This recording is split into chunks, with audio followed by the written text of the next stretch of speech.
All right. Hey everyone, Chase E here. As many of you know, I teach a lot of courses. I have a couple of courses on udemy.com where the main thing that I teach is really productivity, self-development, especially in application to the corporate or the work world.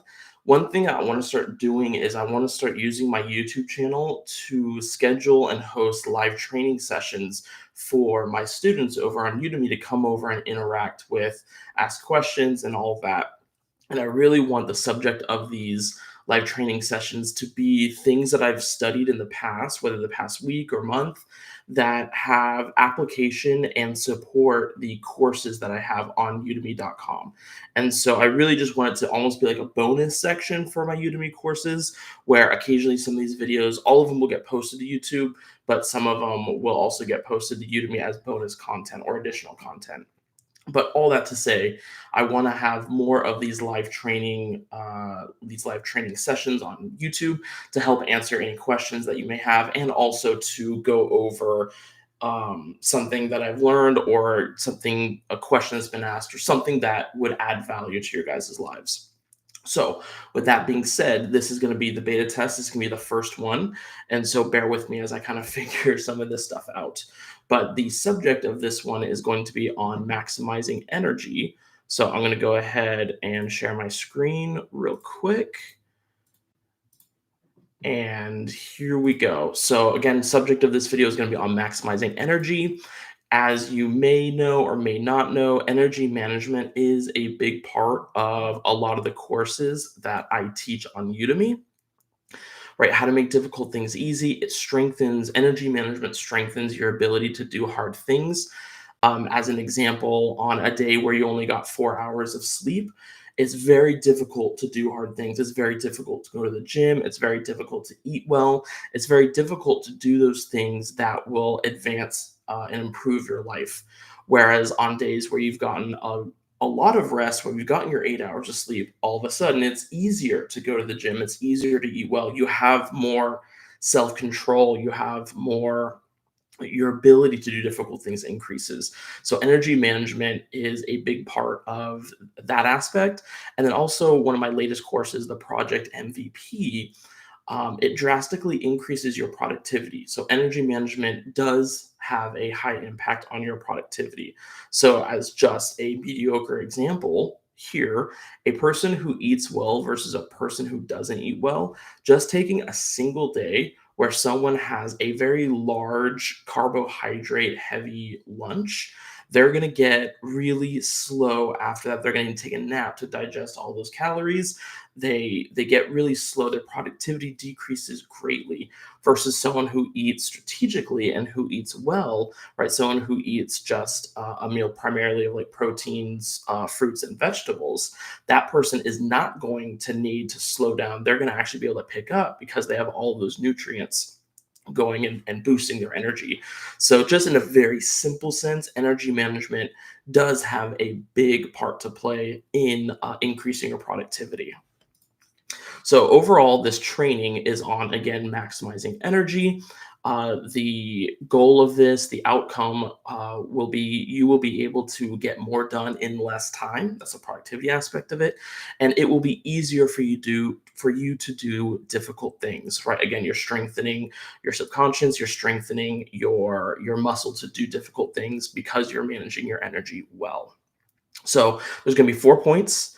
The first one is on how to increase your energy. And actually, before I jump into that, I just want to quickly cover these. The 4 points I'm going to go over are very simple, very easy to apply, but you need to apply them in order to get the result. So don't just brush it off because it's simple. You may have heard it before.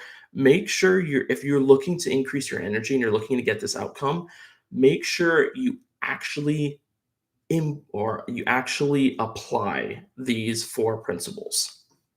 So don't just brush it off because you've seen it before. Okay, first one, how to increase your energy. The Pomodoro method. Again, very commonly known, but not well implemented. So the Pomodoro method is where you break up your work time and you break up your distraction time. So normally what happens is people will be working and they'll pull out their phone every single time they get a text message, or they'll check their email every single time they get an email, and they're not able to get into a state of flow, and their work suffers. Whereas the Pomodoro method is 45 minutes of intense focus with no distractions, right? You're putting your phone away, you're closing your email, and then you take a 5-minute break, right? This is where you can go through your email. This is when you can look at your text messages and all of that. And then you jump right back into another 45-minute focus section or session with no distractions. And what happens is, because you are not distracting your brain, 100% of your brain's focus, of your brain power, is going to the task at hand, and you end up getting it done faster. And because distractions, when you're constantly going into a task and then into a distraction, into a task and then into a distraction, that requires a lot of shifting. Your brain is shifting its attention constantly, and that requires a lot more energy, kind of like gear shifting in a car. And so by doing the Pomodoro method, what you're doing is you're putting all of your brain's power into the task or the problem at hand, and then you're relieving it and focusing on all those distractions, right? You're structuring your energy, and this will not only increase your productivity dramatically, but it'll also decrease the amount of energy it takes to get your work done. So the Pomodoro method, if you're not using it in your work, I highly recommend that you implement this. All right, next point is how to, or for how to increase your energy, is to know your type or to know your chronotype.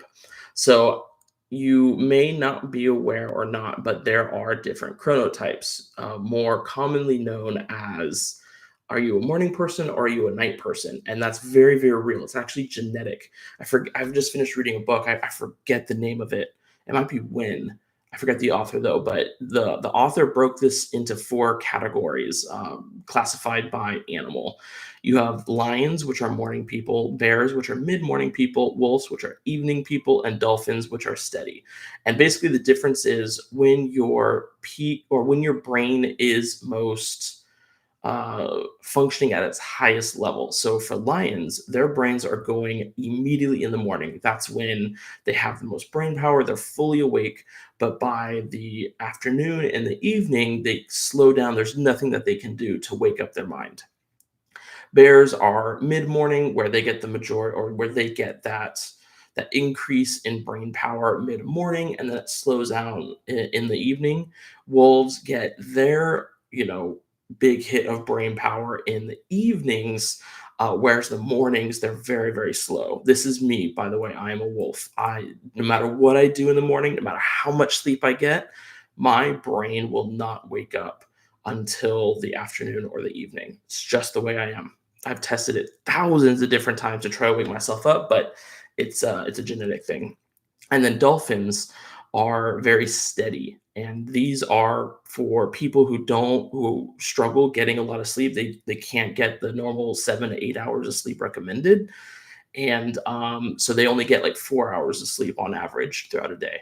And so the whole point of this slide is that you want to align your best work with your chronotype, right? So if you're a lion, if you're a morning person, that's when you want to get your most important things done. You have the most willpower, you have the most brain power. That's when you want to get your creative stuff done. All of that, you want to prioritize it in the morning. It will require less energy for you to get those important things done in the morning versus you trying to get them done in the evening. And apply that strategy to all of these.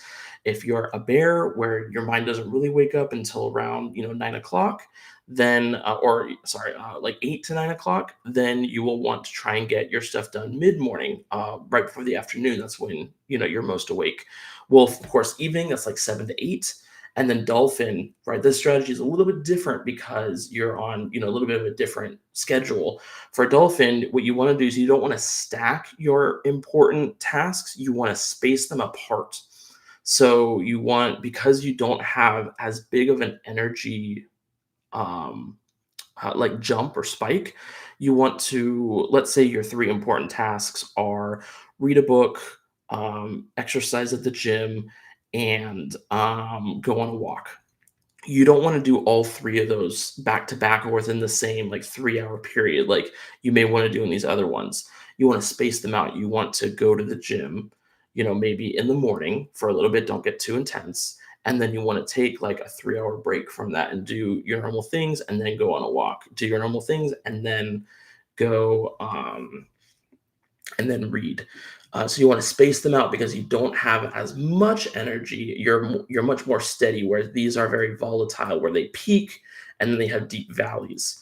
So all that to say, right, do your most important work based on your chronotype. I understand that not everyone has that luxury, but try to match it as much as possible, and it will require a lot less energy to get your important things done if you can match it to your genetics. All right. Third point, how to conserve energy. So this is testing the frequency of a task. So you can see this as a week. Zeros are not doing a task. One is doing the task. And so this is like Monday to or Sunday, Monday, Tuesday, Wednesday, Thursday, Friday, Saturday. So this is a full week. So, what you want to be doing is for any important task that you are doing, whether that is in your personal, your professional life, you want to test the frequency of the task. Doing it too much is wasting energy, and doing too little is conserving too much energy. You're not getting the maximum value out of it. So, for example, it's recommended that if you're going to lift heavy at the gym, you're not necessarily in there 7 days a week, right? You need rest periods. And on top of that, everyone's body is different. And so, what the standard is may not necessarily apply to you. So, you want to kind of test the frequency of how often you should be going to the gym and seeing how you feel after it, right? Because maybe going to the gym, 7 days a week, one is not recommended. Two requires way too much energy, too much commitment. You don't have that availability. And most importantly, it destroys your body. You don't get results and you feel terrible. Whereas when you test another frequency, maybe 3 times at the gym for an hour and a half, maybe you feel way better. You're starting to get results, and it's actually productive. That's what you want to be doing with this. You want to figure out the frequency of an important task that you're doing. This also works at work. If you're doing a task, a daily task, test it out to see if it can be converted into a weekly task. And then that can save you those, 4 other weekdays of you doing that task. Or vice versa, maybe a weekly task that takes you 8 hours to do. Maybe it can be converted into a daily task, which only takes 30 minutes to do, right? You want to kind of test you want to constantly be like testing the frequency of your most important tasks and the things that take up the most time in your life. You want to find the perfect frequency to make sure that you're not wasting energy. And so this is a really powerful one in the professional world where a lot of people think some things should be done on a daily task, but it actually can be done on a weekly task with a little bit of tweaking, or vice versa, where people are letting in way too much risk by doing something weekly when it really should be done daily. So that's a really good way. Testing the frequency is a really good way of adding a lot of value and conserving energy at work. All right, the fourth one is extremely simple, but extremely practical, and it's don't overeat. So, hear me out on this one. So, when you consume too many calories, there's a couple of downsides to it. One, it takes extra energy just to digest, which slows you down. We talked about that a little bit earlier, where if you have a massive lunch, you need to take a nap just to digest all of that extra food you ate so you lose out on that afternoon of productivity. And in addition to that, you add extra weight onto your body. And so you have to put in more effort, more time at the gym to lose that weight, or you have to eat better in order to lose that weight. So overeating is incredibly unproductive when you look at it through this lens. So, counting calories and being careful about what you eat might be one of the most productive things you can do if your goal is to be healthy, to lose weight, and to have as much energy as possible. Right? Counting calories leads to less exercise and gives you more daily energy. And I can attest to this in my personal life where the days that I'm careful about what I eat and careful about the amount of calories I put into my body, I feel much better and my productivity is much more stable and smooth than the days where I don't where I'm not careful, and it does affect how I feel and affects my overall productivity. So overall, to recap, in order to maximize our energy, we want to be implementing the Pomodoro method. We want to know our chronotype, know our genes, and try to strategize around our chronotype, stack our most important tasks around when our brain is most active based on our genes. We also want to be testing the frequency of our most important tasks and things that we're doing, especially at work or basically in both our personal and professional lives. And then we also want to be careful about overeating because of the downsides that come with overeating. So if you do all of these things, your energy should drastically increase and your ability to do difficult things should skyrocket. So, with that being said, those are the four from this training exercise. Um, if you, yeah, so if you have any questions, go ahead and leave them in the comment section down below. I'll go ahead and get to it. If it's an advanced or large enough question, I might turn it into another video, another live training session just like this. This is kind of what I want to keep doing. I'm really excited to do this. But yeah, if you want any other information, go ahead and leave a comment question down below. If you want to check out some of the courses or anything like that, links are obviously going to be down below. Yeah, so I'll see you guys in my next video. Thank you so much.